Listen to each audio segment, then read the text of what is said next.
یہ اردو مشاعروں پر بہار کا سماں تھا۔ شاعر ایک مشاعرے سے فارغ ہوتے تو اگلے کے لیے رخت سفر باندھ رہے ہوتے۔ کچھ تو ایسے تھے کہ جنہوں نے اسی شاعری کے بل بوتے پر ابن بطوطہ سے زیادہ جہاں گردی کر رکھی تھی۔ ایسا ہی ایک جہاں گرد میرا یار امجد اسلام امجد بھی تھا، جو نہ جانے کتنے برس شاعری کرتا رہا، لیکن جیسے ہی وہ ٹیلی ویژن ڈرامے کے اکھاڑے میں اترا تو بڑے بڑوں کو پچھاڑ دیا، اور یوں لوگ اس کی شاعری سے بھی آشنا ہونے لگے۔ پھر ایک وقت ایسا آیا کہ وہ اپنی نظم مشاعرے میں سناتا تو پورا حال اس کے ساتھ ہم آواز ہو کر اس کی نظمیں پڑھنے لگ جاتا۔ یہ کیفیت بہت کم شاعروں کو میسر آتی ہے۔ انہی مشاعروں کے عالم میں بہار کا تذکرہ ہے کہ ضمیر جعفری صاحب بھی ان میں شریک ہوتے، بلکہ اکثر صدر مشاعرہ ہوتے۔ اپنی پرمزاح شاعری میں وہ یکتائے روزگار تھے۔ انہوں نے امجد کے بارے میں ایک شعر اسی دور میں کہا تھا اور اکثر مشاعروں میں پڑھتے تھے۔ یہ دراصل حالات حاضرہ کے حوالے سے ان کی نظم کا آخری شعر تھا۔ اللہ کے کاموں کی نسبت اللہ کا نام زیادہ ہے، اسلام تو کم ہے ٹی وی میں، امجد اسلام زیادہ ہے۔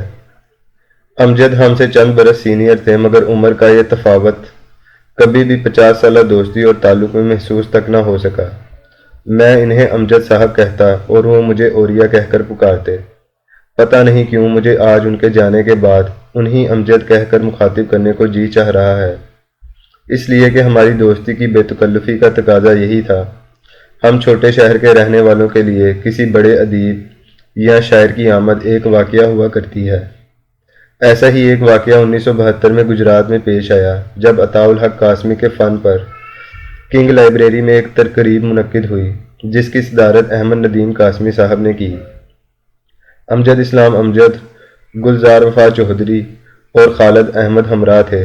عطاء الحق قاسمی پر امجد کے مضمون کا آغاز ایک شاندار مزاحیہ فقرے سے تھا۔ تقریب کے اختتام پر ہم سب لوگ پیدل چلتے ہوئے قاسمی صاحب اور دیگر احباب کو جی ٹی روڈ پر لاہور والی بس پر سوار کرانے گئے تو راستہ بس شاعری تو کسی کو خاک یاد رہتی کہ ہر کوئی خوبصورت لطیفے سنانے میں کمال رکھتا تھا، اور فقرے بازی تو برابر چل رہی تھی۔ میری امجد اور عطاء الحق قاسمی سے دوستی کا آغاز اسی بزلہ سنجی اور لطیفہ گوئی سے ہوا، اور 50 سال کے دوران اس معاملے میں تھوڑی سی بھی کمی نہ آئی۔ امجد اسلام امجد انتہائی شاندار حصے مزاح کا مالک شخص تھا۔ ایسے شخص کی پہچان یہ ہوتی ہے کہ وہ خود پر لگنے والے فقرے کا بھی لطف لیتا ہے۔ امجد تو ایسے فقروں کو بار بار دہراتا تھا۔ ایک واقعہ وہ اکثر سنایا کرتا کہ مجھ سے ایک نوجوان نے کنگھی مانگی۔ میں نے اس سے پوچھا تم نے مجھ سے ہی کیوں مانگی؟ اس نے جواب دیا، آپ جیسے کم بالوں والے کے پاس کنگھی ہوتی بھی ہے اور صاف بھی ہوتی ہے۔ اس کی پٹاری میں لطیفے اور فقرہ بازی ہی نہیں بلکہ زندگی کی محفلوں سے کشید کیے ایسے لاتعداد واقعات تھے جن میں وہ اکثر مزاح کا عنصر ڈھونڈ نکالتا تھا۔ یہی وجہ ہے کہ اس کا عام سا بیان کردہ واقعہ بھی مدتوں یاد رہتا۔ وہ بلا کا رومانی شاعر تھا، لیکن اپنے کسی رویے سے وہ ایک دل پھینک انسان نہیں لگتا تھا۔ شاعروں کی ایک ایسی محدود قسم سے تعلق رکھتا تھا جو شراب و شباب تو دور کی بات سگریٹ سے بھی کوسوں دور رہتی ہے۔ جس طرح اس کی شاعری پر کالج کی لڑکیاں فریفتہ ہوتی تھیں، اسے بھی کسی ایک آدھ پر جواباً فریفتہ ہو جانا چاہیے تھا، لیکن وہ ایسا نہ کر سکا۔ یہ نہیں کہ اسے محبت کا اظہار کرنا نہیں آتا تھا۔ وہ خود سنایا کرتا تھا کہ اس کی منگنی اپنی تایا زاد سے ہو چکی تھی، لیکن شاعر اور فقط استاد ہونے کی وجہ سے گھر والے لیتو لال سے کام لے رہے تھے کہ ہو سکتا ہے وہ یہ سب چھوڑ چھاڑ کر اپنے آبائی کاروبار کے لیے برانڈرتھ روڈ پر جا بیٹھے، مگر کاروبار تو اس کے مزاج میں ہی نہیں تھا۔ اس کی کتاب برزخ آئی تو اس نے کتاب کا انتصاب اپنی منگیتر فردوس کے نام کر دیا، جس نے امجد کے گھر کو جنت بنا دیا۔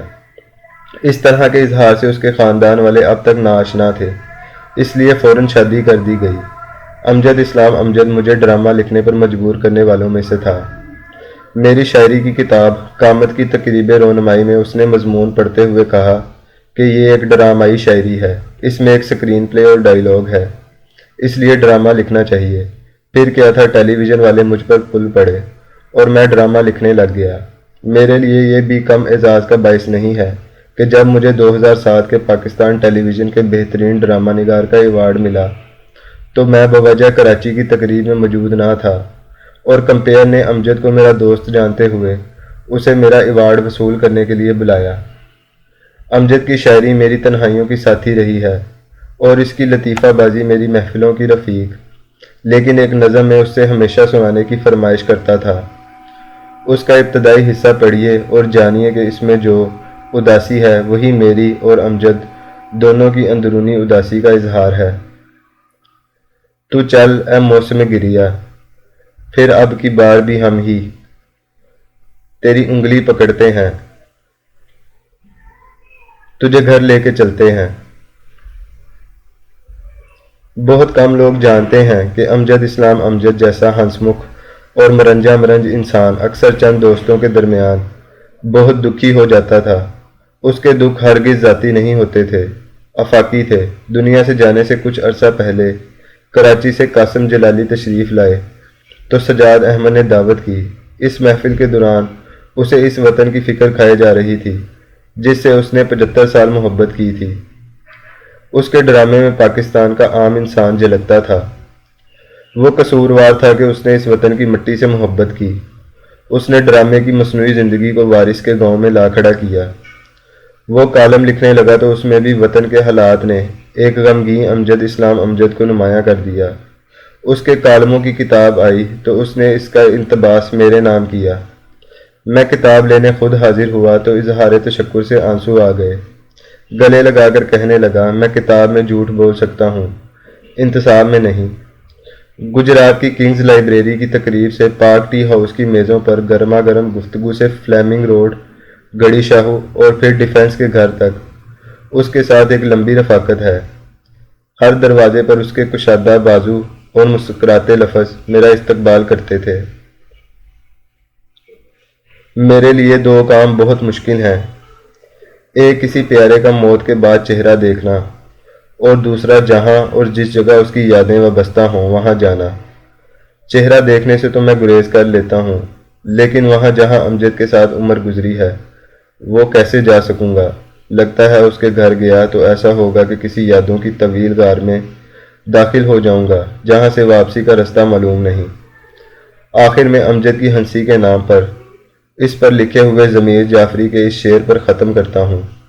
بوجھو بچو کیا ہے اس کا نام، آگے امجد پیچھے امجد بیچ پھنسا اسلام۔